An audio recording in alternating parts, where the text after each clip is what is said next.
Hello, everyone. Welcome to A Good Night for a Murder, a Victorian true crime podcast. My name is Kim, and the subject of tonight's story is often cited as America's first female serial killer. Now, whether or not that is true, any story that could make such a claim is a story worth telling. In my opinion, though, what we really have here is the story of a true Victorian era Bonnie and Clyde.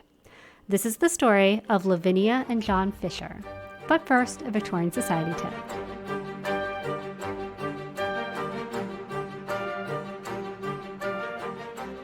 You may not know because it's the year 2024, but we are smack in the middle of social season. And I'm not just talking about being able to hang out on your neighbor's patio in the evening because the weather has finally started to turn. The social season meant something very, very specific to Victorians. The London social season mostly occurred between the months of April to June, but related events started as soon as Parliament returned in January and could continue through July. They did have a hard stop, though, on August 12th, which was referred to as Glorious 12th. This was because it was the start of shooting season for red grouse, which is a bird. Open season for other game would soon follow, and the men had to get back to their hunting lodges. The social season would open with presenting debutantes to society. The word debutante is French for female beginner, and to be a debutante presented to society meant that girl was now eligible to be married. Now, the right time for a lady to make her debut was when she had completed her education and reached an age of maturity as determined by her parents. The criteria was met when a woman had learned to speak several languages, played piano and sang, painted in watercolors and oils, did needlepoint, had memorized every member of the monarchy, peerage, and gentry, including their family background, learned classical history and geography, was prepared to fulfill the responsibilities of a poised and elegant hostess, and was ready to become a mother. For some girls, this meant they could be introduced as young as age 12 or 14. That did not mean they necessarily would be married at that age, though. There were standards of how long one should court and be engaged for. More on that in a minute. First things first, debutantes had to prepare for their coming out.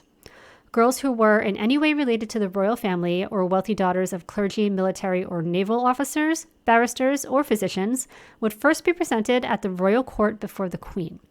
Presentation of debutantes, or the coming out ceremony, happened at St. James's Palace, now Buckingham Palace, just after Easter. It was a 2 to 3 day event where 100 to 200 girls a day would line up in their carriages at court and wait hours upon hours to be presented before the Queen. Each girl had to be sponsored or presented by a woman who had been presented before them, and the higher the aristocratic rank of the sponsor, the better. This was usually their mother, grandmother, stepmother, or someone else known by the family. This coming out ritual began back in the 17th and 18th centuries.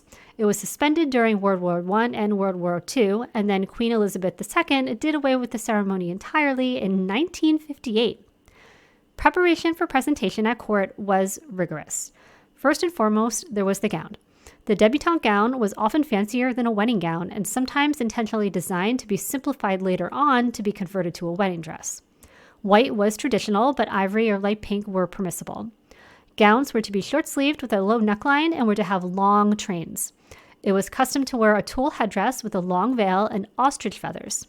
3 feathers was the right number, according to Queen Victoria. The gown should be tastefully accessorized with slippers, a fan, and jewelry. As important as the gown was a lady's walk, curtsy, and graceful exit. As one was not allowed to turn their back on the Queen, ladies had to walk backwards out of the room. After their presentation at court, their family would throw a huge ball, pulling out all the stops, where the new debutante and their sponsor would receive guests. Members of the aristocracy presented at court were not the only ones who got to be debutantes, though. There were just as many, if not more, common girls whose families were members of society that participated in the social season. Those girls had official entrances into society as well, the only difference being they were not permitted to attend parties and events at court. They could attend anything else, though. These girls usually mark their entrance to society in one of the following ways based mostly on their wealth. First, they would also hold a full ball where they would receive guests, or hold an afternoon tea with dance, which was usually equal in size to a full ball, but a bit less elaborate. Or they might host a dance where the debutante was presented to just a few of her mother's closest friends, host a small tea without music, or finally simply send out visiting cards with the mother's and daughter's names, letting everyone who received them know that that young lady was now eligible to be called on by bachelors. Social season itself allowed for debutantes to attend up to 60 parties, 50 balls, 30 dinners, and 25 breakfasts in one season. It was also appropriately referred to as the marriage mart or market. Gentlemen were now allowed to call on young ladies. Men would attend balls, invite a young lady's father or guardian to visit, have dinner with each other's families, and promenade or take walks together. Always chaperoned, of course. A typical day for a young debutante began at about noon when she would wake, have breakfast in her room, and get dressed. She would then attend a concert or go for a carriage ride or the like. Dinner was at about 8 p.m. Afterwards, she would attend the opera, then attend at least 3 or 4 parties until about 5 a.m. It was also important to go to church and church functions so one could be seen looking pious and pretty. A young debutante was not allowed to attend any of these events alone, though. They were always to have a chaperone present to ensure all social rules were followed. And the rules were plentiful. To list them all would require a whole other podcast, so I'll just share a few important ones here with you now. A lady must never approach people of higher rank unless being introduced by a mutual friend. People of lesser rank were always introduced to people of higher rank, and then only if the higher ranking person had given his or her permission. Even after being introduced, the person of higher rank did not have to maintain the acquaintance. They could ignore or cut the person of a lower rank. A single woman could never address a gentleman without an introduction. A single woman could never walk out alone. If she had progressed to the stage of courtship in which she walked out with a gentleman, they always walked apart. A gentleman could only offer his hand over rough spots. A proper woman never rode alone in a closed carriage with a man who wasn't a relative. She would never call upon an unmarried gentleman at his place of residence. She could not receive a man at home if she were alone. And lastly, a lady never looked back after anyone in the street or turned to look at others at church, the opera, etc. Now, some families would arrange marriages even before a young lady's debut. In that event, a young couple might begin courting right away. Courting could take years, though, and depended usually on the age of the couple. Before 1823, the legal age to be married in Britain was 21 years old for both men and women. After 1823, a boy could marry as young as 14 and a girl as young as 12 without parental consent. The Queen's eldest daughter was actually engaged at age 14 and married at the age of 17 in 1855. Despite this, most women did not marry until about the age of 18 to 23. Towards the end of the 19th century in particular, women did wait a bit later to be married, but this mostly had to do with advancements in education. The education required for them to be a well-rounded member of society simply took longer to complete. Likewise, men often preferred to wait until they were more financially stable and could support a wife and family before they decided to marry. This is one reason we often see older husbands and younger wives during this era. Now, whether a couple's marriage was arranged by their family or the relationship evolved naturally, the minimum expectation for courting and engagement was 6 months for each. Either way, after a young lady's debut to society, the expectation was that she would be married within 2 to 3 years, lest she run the risk of still being unmarried by the age of 30 and becoming a spinster.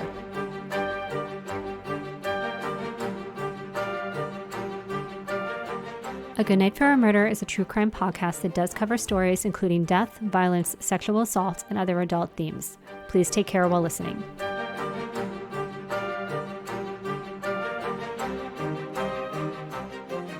Lavinia Fisher was born in 1793, likely right in Charleston, South Carolina, in the U.S., where our story takes place.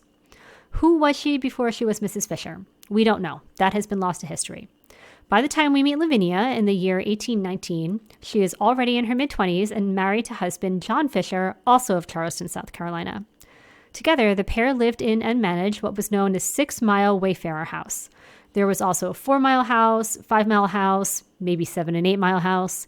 Point being, these houses served as sort of rest stops on roads between towns where travelers could stop for a meal, rest, and tend to their horses.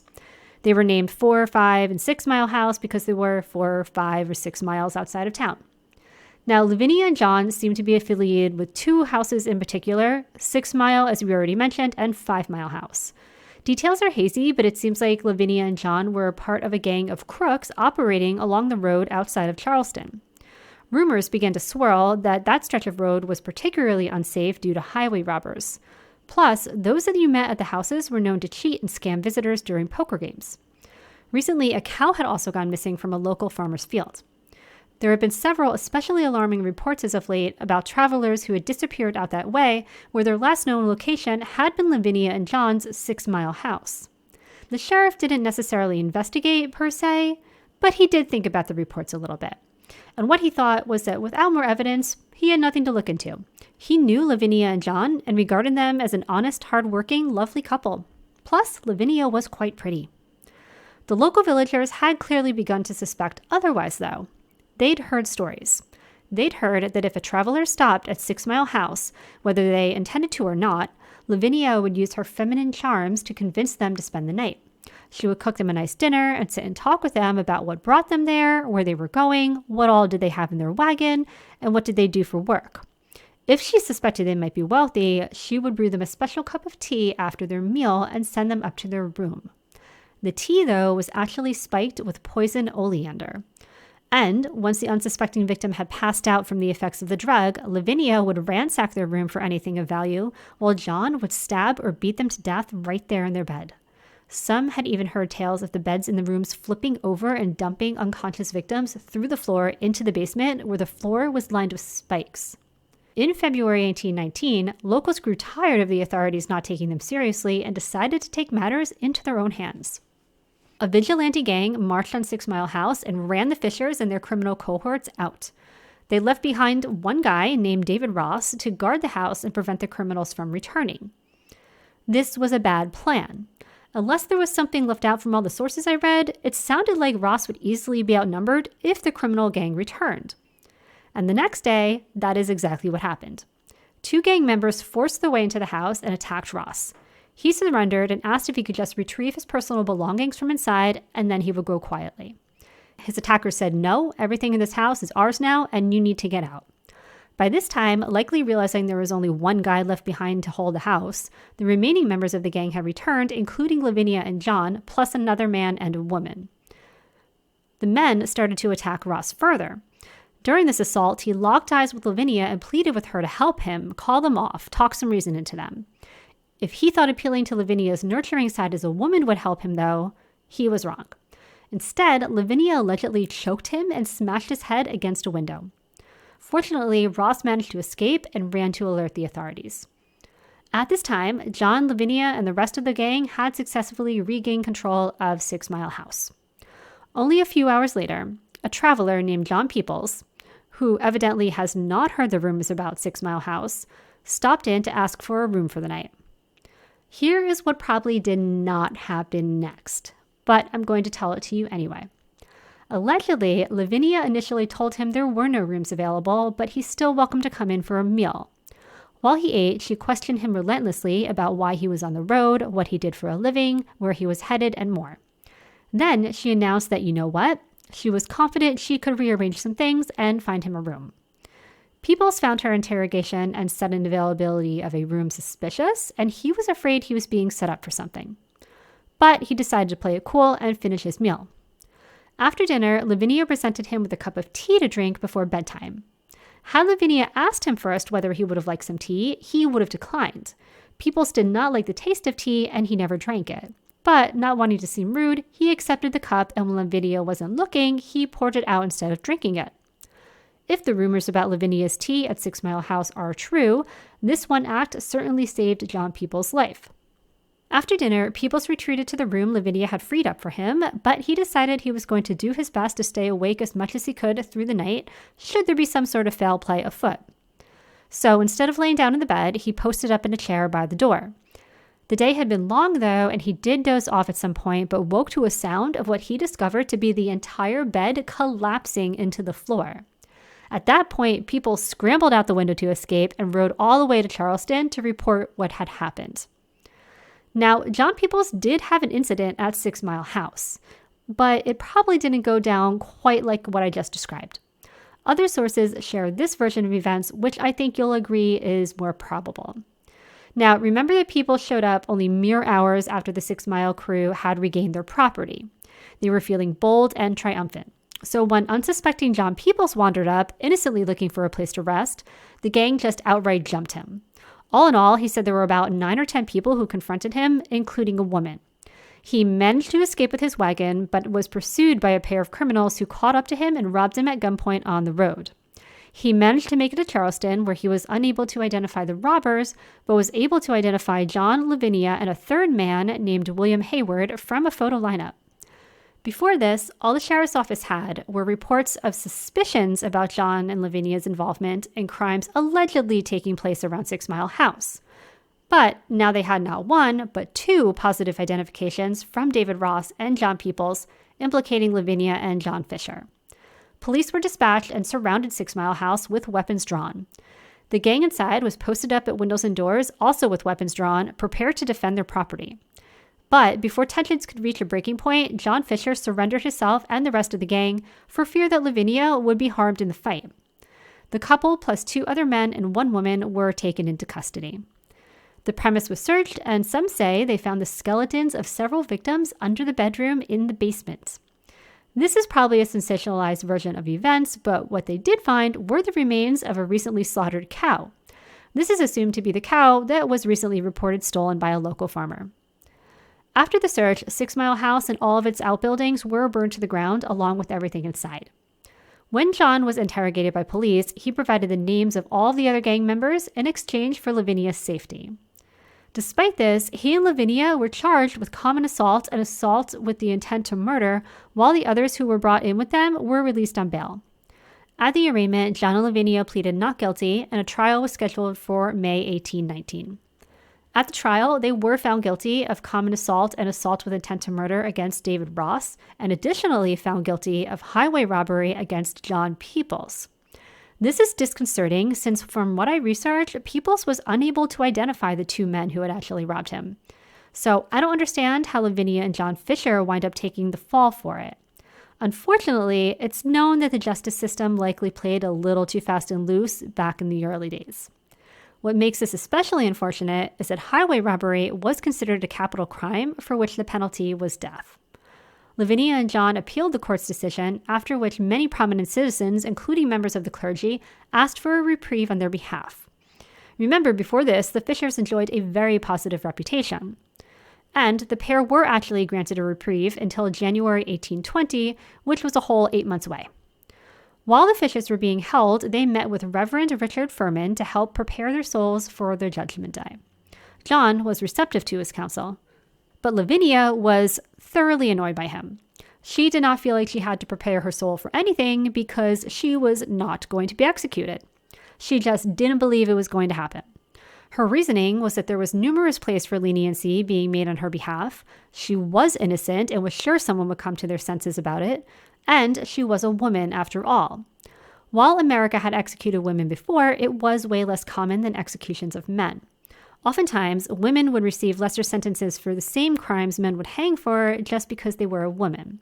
So she's not actually completely delusional in her thinking, but it does seem like she's failing to read the writing on the wall a bit. For all of Lavinia's confidence, though, that she would make her way out of this situation, the Fishers were in this together. And on September 13, 1819, the couple tried to escape. As a married couple, both Lavinia and John were housed in a single 6-by-8 foot cell. They crafted a rope from prison linens and tried to climb free. John went first, but the rope broke, leaving Lavinia trapped inside. So he walked around front of the prison and asked to be let back in. Just kidding, I don't know if he actually did that or not, but he did refuse to leave Lavinia behind, so he allowed himself to be recaptured. Eventually, their appeal was rejected and the pair were sentenced to be hanged on February 4th, 1820. At the time, there was actually a law that stated a married woman could not be executed. Due to this law, the executioner expressed some hesitancy, after which he was coldly advised just to hang John first. That would leave Lavinia a widow, and there was no laws against executing a widow. On their execution day, the couple walked arm in arm from the prison to the waiting coach. Some say Lavinia insisted on wearing her wedding dress to the execution, hoping someone would see her beauty and marry her on the spot, saving her from the gallows. This claim is unsubstantiated. What a handful of sources do describe, though, is that as the carriage drew closer to the gallows, John began to grow pale and tremble and cling to Lavinia. Lavinia, though, appeared unbothered. It's said that she still believed, right up to the very last minutes, that she would be pardoned. A crowd of about 2,000 surrounded the gallows that day. It's reported that John solemnly mounted the scaffold, but Lavinia refused. It seemed like it had finally hit her that this was happening. The constables had to strong-arm her out of the carriage and carry her to the scaffold, Lavinia all the while professing her innocence and begging and pleading with the crowd to please help her. When no one reacted, her pleas turned to anger, and she started cursing and screaming obscenities at the crowd and damning the governor to hell. Her husband reportedly turned to her and begged her, please make peace with God now. This was their end. But his words had no effect, and Lavinia's famous last words were said to be, cease, I will have none of it. Save your words for others that want them. But if you have a message you want sent to hell, give it to me. I'll carry it. And then she jumped from the scaffold on her own, ending it herself to deny her captors the satisfaction. Intense, right? By another account, though, the Charleston Courier reported that at the very end, the couple embraced just before the platform door opened and the sentence was carried out. It was said that Lavinia died almost instantly, but John was witness to struggle for several minutes before going limp. Lavinia and John were both buried in a potter's field near the old city jail. You may find claims of Lavinia's burial at the Unitarian Church at 4 Archdale Street, but these are unfounded. So, we have reached the point where I'm going to unpack for you which parts of this story were true and which were not. I mean, if you're a critical thinker, you probably spotted some parts along the way that are just too sensational to be true, and you're probably right, but let's take it from the top. First, the poison tea bit. There is zero evidence to support any of that actually happened. Were the Fishers associated with a gang of highway robbers that enjoyed holding up travelers and cheating them out of money at poker? Maybe. But so far as Lavinia drugging them with a specially brewed cup of oleander tea, that is unlikely. A quick sidebar about oleander to help explain. First, it's a kind of plant, more like a shrub or a small tree that grows in temperate and subtropical areas. It actually has quite pretty red, white, or pink blooms, and all parts of the plant are known to be very toxic. If ingested, it would taste very bitter, so it would be pretty hard not to notice it in your cup of tea, but we'll set that aside for a minute. From Wikipedia, ingestion of larger amounts may cause nausea, vomiting, excess salivation, abdominal pain, bloody diarrhea, and irregular heart rhythm. Prolonged contact with sap may cause skin irritation, eye inflammation, and dermatitis. So someone with oleander poisoning is not going to go quietly into the night the way it was described in the story of Lavinia Fisher. I don't even think they'd pass out. Sounds like they'd just be writhing in pain right up until the very end. So while it's a wild story, I don't think it's the kind of racket Lavinia and John were running. While we're at it, no evidence of beds dropping bodies into a pit full of victim skeletons was ever found either. There were 2 bodies found in the woods after the fact, though, one being a somewhat freshly dug grave of a white male and the other being an older grave of an African-American female. But no charges were ever brought in those cases, and neither was associated with the trial of Lavinia and John. While we're talking about charges, though, Lavinia is frequently credited with being America's first female serial killer. But for those keeping score, Lavinia was never convicted of killing anyone. She was only charged with assault, and in the end she was hung for highway robbery, which poses its own set of problems as there was no evidence I found of her robbing anyone. A short list of other things that aren't true are that she wore her wedding dress to her execution. Her entire home and all of her possessions had been burned, so that didn't happen. The validity of her last words are questionable, along with the claim that she leapt from the scaffold on her own, and also the claim that she was buried at the Unitarian Church is unfounded. They apparently have a lady in white that haunts their cemetery, and they needed to account for it. They figured Lavinia was as good as any. So how did it come to be that like 80% of Lavinia Fisher's story, as we tell it today, is actually unsubstantiated lore? And why is John Fisher's role largely ignored? From what I read, the two seemed pretty much in lockstep when it came to their deeds. The title of this episode is The Victorian Bonnie and Clyde, because despite the spotlight on Lavinia, to me, it really seemed more like a story of a criminal couple that could be considered quite romantic in places.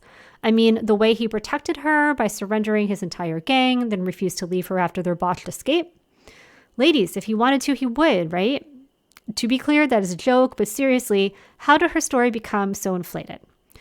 First, it was novel for a woman to be executed in America, especially alongside her husband. Plus, they were a young, attractive couple at that, and no one ever suspects the pretty people, right? So when this story blew up, it blew up. Another theory is that the whole thing was a government cover-up. It was rumored that the land where 6 Mile House stood was wanted to build a naval base on, and they were going to take it no matter what. So they had to vilify the Fishers to the point that no one would question their motives. And as I understand it, what is now the old Charleston Naval Hospital does indeed sit on the land where 6 Mile House once stood. You can't deny that that's a tiny bit suspicious. Most of the sensationalism of Lavinia Fisher, though, can be traced back to a Scottish businessman named Peter Nielsen, who in 1831, over 10 years after the Fishers' execution, published a book titled 6 Years' Residence in America. In it, Nielsen claimed he'd witnessed the execution of the Fishers, then went on to exaggerate their story with tales of murder and skeletons in basements and poisoned tea from a beautiful woman. The problem is, though, that he certainly did not witness the execution or even reside in America during 1820. He didn't arrive until 1822. So anything he wrote about Lavinia Fisher is pure speculation, and it was all actually only to boost book sales. Either way, the tall tales simply spiraled from there. Charleston has a robust tourism business and fully capitalizes on its Southern Gothic roots. A quick Google search returns at least 24 different ghost tour businesses for the city, if not more. I'm curious to know what you think, though. Do you think Lavinia and her husband were wrongfully convicted? Or do you think the rumors could all very well be true?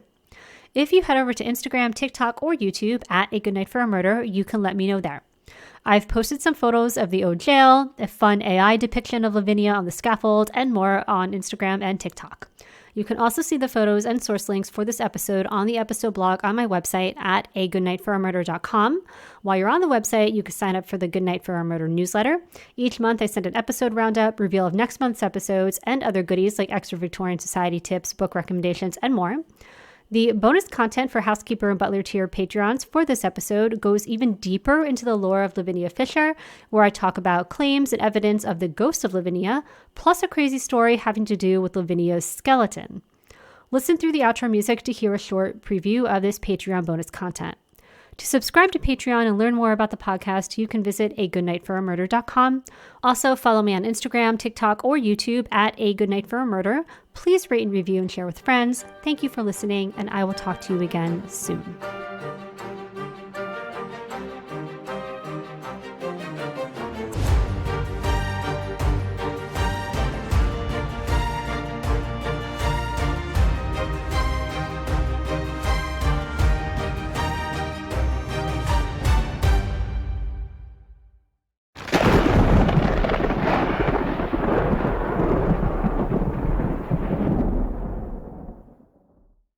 My name is Kim, and to accompany episode 39 about Victorian Bonnie and Clyde, Lavinia and John Fisher, I am going to tell you about further lore and the hauntings associated with the story of Lavinia.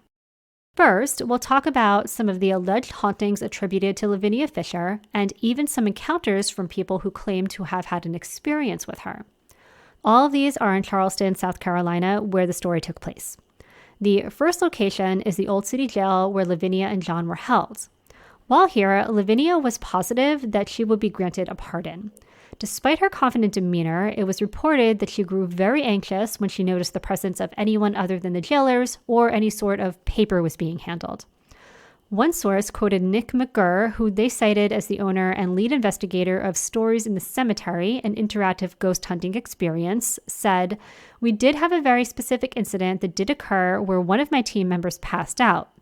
It was almost like, okay, this is not a normal thing for this specific person.